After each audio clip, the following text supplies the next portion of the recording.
اعوذ باللہ من الشیطان الرجیم بسم اللہ الرحمن الرحیم وَنُفِخَ اور پھونکا جائے گا فی الصور صور میں فَإِذَا هُم مِّنَ الْأَجْدَاثِ پس وہ فوراً اپنی قبروں سے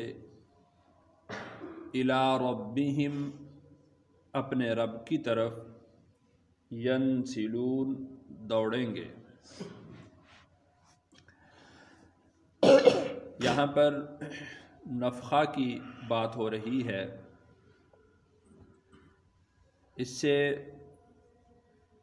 ایک آیت قبل اللہ نے ارشاد فرمایا تھا کہ ما ينظرون الا صیحۃ واحدہ، کہ وہ لوگ تو ایک چیخ کا انتظار کر رہے ہیں، وہ بھی ایک نفخہ ہی ہے۔ دراصل صور میں 2 دفعہ پھونکا جائے گا۔ صور اس طرح سے ہے جس طرح کے گائے کا سینگ ہوتا ہے، تو حضرت اسرافیل علیہ السلام کے ذمہ اللہ نے یہ کام لگایا ہے۔ وہ صور کو اپنے منہ میں لیے بیٹھے ہیں اور اللہ کے حکم کا انتظار کر رہے ہیں۔ جب اللہ کا حکم ہوگا پھر وہ صور میں پھونکیں گے، اور اس صور کے پھونکنے کی جو آواز ہے وہ اتنی شدید ہوگی کہ لوگ اس آواز کو برداشت نہیں کر سکیں گے، اور وہ سارے کے سارے انسان اور سارے کے سارے جاندار جس میں بھی روح ہے وہ سب کے سب اس صور پھونکنے کی جو آواز ہے، اس کی شدت ہے، اس سے سب کے سب مر جائیں گے۔ بخاری اور مسلم کے اندر روایت ہے، رسول اکرم صلی اللہ علیہ وسلم نے ارشاد فرمایا کہ کچھ لوگ اس طرح سے بازاروں میں ہوں گے کہ کپڑا بیچنے والا کپڑے کو ماپ رہا ہوگا، اور لوگ اپنے کنوؤں کی اور کھیتوں کی مرمت کر رہے ہوں گے، دیواریں چن رہے ہوں گے، لوگ اپنے جانوروں کا دودھ دوہ رہے ہوں گے، اور گھروں میں بیٹھے لوگ کھانا کھا رہے ہوں گے، اور منہ کی طرف لقمہ جا رہا ہوگا، تو وہ اس شدت کی وجہ سے یہ لقمہ نہیں نگل سکے گا، وہ شخص اپنا کپڑا ماپ نہیں سکے گا، دودھ دوہا ہوا ہے وہ ویسے کا ویسے پڑا رہ جائے گا، اور سارے کے سارے لوگ مر جائیں گے، ساری انسانیت ختم ہو جائے گی، ہر ذی روح پر موت طاری ہو جائے گی۔ اور اس صور کو نفخۃ الفزع کہتے ہیں، یا نفخہ اولیٰ بھی کہتے ہیں۔ پہلی دفعہ جب یہ نفخہ پھونکا جائے گا تو ہر ذی روح پر موت طاری ہو جائے گی، اور 40 سال تک نفخہ اولیٰ کے بعد سے 40 سال تک دنیا اسی طرح ویران پڑی رہے گی، یہاں کوئی نہیں ہوگا۔ اور پھر اس کے بعد نفخہ ثانیہ ہوگا۔ نفخہ ثانیہ میں پھر اسی طریقے سے صور پھونکا جائے گا۔ اس نفخہ ثانیہ کی تاثیر یہ ہوگی، اس کو نفخہ ثانیہ بھی کہا جاتا ہے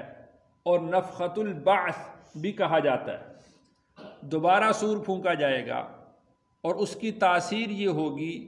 کہ جتنے بھی انسان ہیں وہ جہاں جہاں پر دفن ہیں، جس جس جگہ پر ہیں، کوئی پانی میں ڈوب گیا تھا وہ، اور جس کو دفنایا گیا تھا وہ، اور جو ریزہ ریزہ ہو گیا تھا وہ، ہر شخص جو جہاں پر موجود ہوگا اللہ تعالیٰ اس کو کھڑا کر دیں گے۔ آیت کے اندر صرف ان لوگوں کا ذکر ہے کہ جن کو قبروں کے اندر دفن کیا گیا تھا۔ وَنُفِخَ فِي الصُّورِ پھر صور میں پھونکا جائے گا، فَإِذَا هُم مِّنَ الْأَجْدَاثِ پھر اچانک فوراً وہ لوگ اپنی قبروں سے الی ربہم ینسلون، اپنے رب کی طرف دوڑ لگا دیں گے۔ ان کو حکم ہوگا، جو نفخہ ثانیہ ہے یہ حکم ہے اس بات کا کہ تم اپنی قبروں سے اٹھ کھڑے ہو، تو ساری کی ساری انسانیت اپنی قبروں سے اٹھ کھڑی ہوگی۔ حضرت ابراہیم علیہ السلام نے اللہ تعالیٰ سے سوال کیا تھا کہ اے اللہ تو کیسے مردوں کو زندہ کرے گا؟ تو اللہ تعالیٰ نے حکم ارشاد فرمایا تھا کہ کچھ پرندے لو اور ان کے سر کاٹ کے الگ رکھ لو،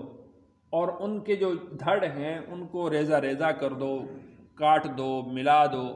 اور پھر پہاڑوں کی چوٹیوں پر مختلف رکھ دو، اور پھر ان پرندوں کو آواز دو۔ تو وہ پرندے حضرت ابراہیم علیہ السلام نے ایسے ہی کیا، ان پرندوں کو ریزہ ریزہ کیا اور مختلف جگہوں پر ان کو رکھ دیا، پھر ان کو آواز دی، تو جس پرندے کا گوشت جس جگہ پر تھا تو وہاں سے اڑا آیا اور وہ جو سر رکھا ہوا تھا اس کے ساتھ ملا اور وہ دوبارہ پرندہ بن گیا۔ تو اللہ نے ارشاد فرمایا کہ ابراہیم میں ایسے زندہ کروں گا،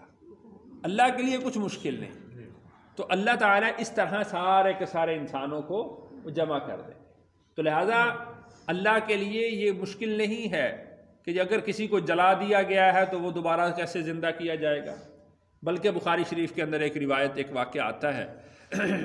رسول اکرم صلی اللہ علیہ وسلم نے ارشاد فرمایا کہ ایک شخص تھا، اللہ پر ایمان رکھتا تھا لیکن گناہ گار تھا۔ جب اس کی موت کا وقت قریب آیا تو اس نے اپنے بیٹوں کو بلایا اور وصیت کرنے لگا۔ اس نے وصیت یہ کی کہ جب میں مر جاؤں تو میرے جسم کے مختلف حصے کرنا، ٹکڑے کرنا، پھر ایک ٹکڑے کو جلا دینا، اور ایک ٹکڑے جو اس کی راکھ ہوگی اس کو پانی میں بہا دینا، ایک ٹکڑے کو دفن کر دینا، ایک ٹکڑے کو پانی میں بہا دینا، ایک جسم کے ٹکڑے کو ہوا میں رکھ دینا جس کو پرندے کھا جائیں۔ اس نے اس طرح، ان کی اولاد نے اس طرح کیا۔ اللہ تعالیٰ نے اس کی روح کو اپنے سامنے کھڑا کیا کہ تو نے یہ کام کیوں کیا؟ اس نے کہا کہ اللہ میں گناہ گار تھا، آپ کے خوف سے میں نے یہ کیا کہ میں نے اپنے جسم کے مختلف ٹکڑے کروائے، مختلف اعضاء کروائے، اور میں نے یہ وصیت کی تھی کہ میرے ساتھ اس طرح کر دیا جائے، اس لیے کہ اگر اللہ اب بھی مجھے اگر دوبارہ زندہ کرنے پر قادر ہوا تو پھر میں عذاب سے نہیں بچ سکتا۔ صرف یہ ایک ہی صورت ہے کہ میں عذاب سے بچ جاؤں کہ میرے جسم کے ٹکڑے مختلف ہو جائیں، مختلف جگہوں پر ان کو منتقل کر دیا جائے، منتشر کر دیا جائے، پھر میں اللہ کے عذاب سے بچ سکتا ہوں۔ لیکن اگر اللہ اس کو جمع کرنے پر بھی قادر ہوا پھر میں اللہ کے عذاب سے نہیں بچ سکتا۔ اللہ تعالیٰ نے اس کو جمع کیا، اس سے پوچھا کہ تو نے اس طرح کیوں کیا؟ اس نے کہا اللہ آپ کے خوف سے کیا۔ اللہ فرمائیں گے جس کو میرا اتنا خوف ہو جائے تجھے میں نے معاف کر دیا۔ تو اللہ تعالیٰ ہر شخص کو جہاں پر اس کا جو عضو ہوگا اس کو جمع کرنے پر قادر ہیں اور اس کو دوبارہ زندہ کرنے پر قادر ہیں۔ تو وَنُفِخَ فِي الصُّورِ، سور میں پھونکا جائے گا، فَإِذَا هُم مِّنَ الْأَجْدَاثِ إِلَىٰ رَبِّهِمْ يَنْسِلُونَ، تو وہ اپنی قبروں سے اپنے رب کی طرف دوڑ لگا دیں گے۔ نفخہ اولا سے لے کر نفخہ ثانیہ تک کے درمیان کا جو عرصہ ہے 40 سال کا عرصہ، اس میں قبر میں، حشر میں، برزخ میں جہاں پر بھی عذاب ہو رہا ہوگا سب کا عذاب موقوف کر دیا جائے گا، کسی پر کوئی عذاب نہیں ہوگا، اور ان لوگوں پر نیند طاری کر دی جائے گی، غنودگی طاری کر دی جائے گی۔ جب نفخہ ثانیہ ہوگا تو گویا کہ وہ اپنی نیند سے اٹھ رہے ہیں، اس غنودگی سے بیدار ہو رہے ہیں، تو وہ یہ کہیں گے یا ویلنا، ہائے افسوس، من بعثنا، کس نے اٹھایا ہمیں، من مرقدنا، ہماری خواب گاہوں سے۔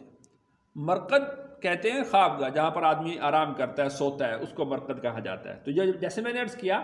کہ وہ 40 سال کے دورانیے میں کسی پر کوئی عذاب نہیں ہوگا، وہ غنودگی کی حالت میں ہوگا، ان پر نیند طاری کر دی جائے گی۔ تو جب ان کو نیند سے بیدار کیا جائے گا تو اس کو مرقد کہا جاتا ہے۔ تو وہ کہیں گے کہ من بعثنا من مرقدنا، ہائے افسوس کہ کس نے ہمیں ہماری خواب گاہوں سے اٹھا دیا۔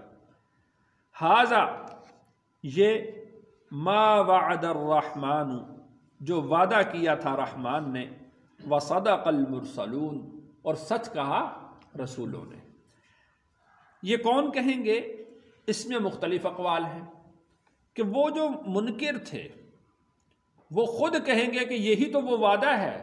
کہ جو رحمان نے ہمارے ساتھ کیا تھا کہ مرنے کے بعد تمہیں دوبارہ زندہ کیا جائے گا۔ اب تو وہ آنکھوں سے دیکھ رہے ہیں، خود کہیں گے کہ یہی وہ وعدہ تھا۔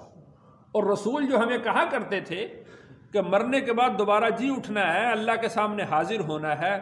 وہ رسولوں نے سچ کہا تھا۔ دوسری بات یہ ہے کہ جس طرح اللہ تعالیٰ نے دوسری جگہ پر ارشاد بھی فرمایا کہ وقال الذین اوتوا العلم والایمان لقد لبثتم، اہل ایمان اور اہل علم یہ کہیں گے، جو جیسا کہ ان کو اللہ تعالیٰ نے بتایا تھا کہ انہوں نے کہا تھا کہ تمہیں قیامت کے دن ایک دن اٹھایا جائے گا، تو فہذا یوم البعث، تو یہ ہے وہ دوبارہ جی اٹھائے جانے کا دن۔ تو یہ اہل ایمان ان کو جواب دیں گے، کیونکہ محشر میں تو سب جمع ہوں گے، اکٹھے ہوں گے۔ کافر کہہ رہے ہوں گے ہائے افسوس ہمیں کس نے اٹھا دیا، تو اہل ایمان ان کی اس چیخ کو، اس چنگھاڑ کو، اس آواز کو، ان کے اس درد کو سنیں گے اور وہ جواب دیں گے۔ وہ تو کرب میں ہوں گے، وہ تکلیف میں ہوں گے، اور اہل ایمان سکون میں ہوں گے، اطمینان میں ہوں گے، اور اس دن اہل ایمان ان کو جواب دیں گے کہ ھذا ما وعد الرحمن وصدق المرسلون، یہی ہے وہ وعدہ جو رحمان نے کیا تھا اور رسول جس بات کی تصدیق کیا کرتے تھے، رسول سچ کہا کرتے تھے، یہی وہ وعدہ ہے۔ اہل ایمان اس کا جواب دیں گے۔ تیسرا قول اس میں یہ ہے کہ وہ یہ کہیں گے کہ من بعثنا من مرقدنا، کہ ہمیں کس نے اٹھایا، تو اللہ جواب دیں گے کہ ھذا ما وعد الرحمن، یہی وہ وعدہ ہے جس کو تم یہ کہا کرتے تھے کہ وَيَقُولُونَ مَتَىٰ هَٰذَا الْوَعْدُ إِن كُنتُمْ صَادِقِينَ، اگر تم سچے ہو تو وہ وعدہ کب آئے گا؟ تو یہ اس کا جواب ہے کہ ھذا ما وعد الرحمن وصدق المرسلون، یہ ہے وہ وعدہ جو رحمان نے تمہارے ساتھ کیا تھا اور رسول تمہیں سچ کہا کرتے تھے۔ ان کانت الا صیحۃ واحدہ، وہ تو صرف ایک چیخ ہوگی، فَإِذَا هُمْ جَمِيعٌ، پس وہ سب کے سب لدینا محضرون، ہمارے سامنے حاضر کر دیے جائیں گے۔ تم یہ سمجھتے تھے کہ بہت بڑا کام ہے، تم جو سمجھتے تھے کہ بہت مشکل کوئی کام ہے، تم جو سمجھتے تھے کہ ریزہ ریزہ ہو جائیں گے، مٹی میں مل جائیں گے، ریت کے ذرات میں مل جائیں گے، پانی میں بہا دیے جائیں گے، کون اٹھائے گا، کیسے اٹھائے گا؟ اللہ کا ارشاد فرماتے ان کانت الا صیحۃ واحدہ، یہ تو ایک چیخ کی بات ہے، ایک نفخہ کی بات ہے۔ فَإِذَا هُمْ جَمِيعٌ لَدَيْنَا مُحْضَرُونَ، پس اچانک سب کے سب وہ ہمارے سامنے حاضر کر دیے جائیں گے۔ یعنی اللہ کے لیے یہ کوئی مشکل بات نہیں، یہ تو ایک چیخ، ایک پکار، ایک نفخہ کی مار ہے، سب وہ سارے کے سارے اٹھ کے کھڑے ہو جائیں گے۔ فَالْيَوْمَ، پس آج کے دن، لَا تُظْلَمُ نَفْسٌ شَيْئًا، نہیں ظلم کیا جائے گا کسی نفس پر بھی کچھ بھی، کسی نفس پر، کسی جان پر آج کچھ بھی ظلم نہیں کیا جائے گا۔ بلکہ ایک جگہ پر تو اللہ نے ارشاد فرمایا کہ وَلَا يُظْلَمُ فَتِيلًا، فتیل کہتے ہیں کہ پہلے زمانے میں جو وہ لالٹین ہوتی تھی اس میں جو دھاگا چلتا تھا اس کو فتیل کہا جاتا ہے، اس دھاگے کے بقدر بھی کسی پر ظلم نہیں ہوگا۔ تو لا تظلم نفس شیئا، کسی پر ایک ذرہ برابر بھی ظلم نہیں کیا جائے گا۔ ولا تجزون، اور تم بدلہ نہ دیے جاؤ گے، الا ما کنتم تعملون، مگر اس کا جو تم کام کیا کرتے تھے، یعنی جو نیکی کی ہے تمہاری نیکی محفوظ ہے، اور اگر کوئی گناہ کیا ہے وہ تمہارا گناہ بھی اللہ کے ہاں محفوظ ہے، اس کا حساب ہوگا، اس کا بدلہ دیا جائے گا۔ بلکہ ایک روایت میں تو آتا ہے کہ اللہ تعالیٰ نے اپنے اوپر ظلم کو حرام قرار دے دیا ہے۔ اللہ تعالیٰ اپنے بندوں پر ظلم کرنے والے نہیں ہیں، ایک ایک عمل کا بدلہ ان کو پورا پورا دیا جائے گا اور چکایا جائے گا، دکھایا جائے گا، کہا جائے گا کہ اقرأ کتابک، یہ اپنی کتاب پڑھ لے، یہ تیرا نامہ اعمال ہمارے سامنے موجود ہے، اس کو دیکھ لے، اس کو پڑھ لے، پھر اس کے بعد دیکھ کے تیری سزا کیا بنتی ہے۔ اقرأ کتابک کفا بنفسک الیوم علیک حسیبا، تیرا حساب کرنے کے لیے یہ کتاب تیرے سامنے ہے، یہی کافی ہے۔ خود انسان دیکھے گا، پھر اس کے پاس کوئی جواب نہ ہوگا تو لا تظلم نفس شیئا، کسی نفس پر کچھ بھی ظلم نہ کیا جائے گا، ولا تجزون الا ما کنتم تعملون، اور نہیں لوگ تم بدلہ دیے جاؤ گے مگر اسی چیز کا جو کام تم کیا کرتے تھے۔ اللہ تعالیٰ سے دعا ہے اللہ تعالیٰ مجھے اور آپ کو ایمان پر زندگی نصیب فرمائیں اور ایمان کا موت نصیب فرمائیں۔ الحمدللہ رب العالمین والعاقبۃ للمتقین والصلاة والسلام علی سید الرسول وخاتم الانبیاء والمرسلین۔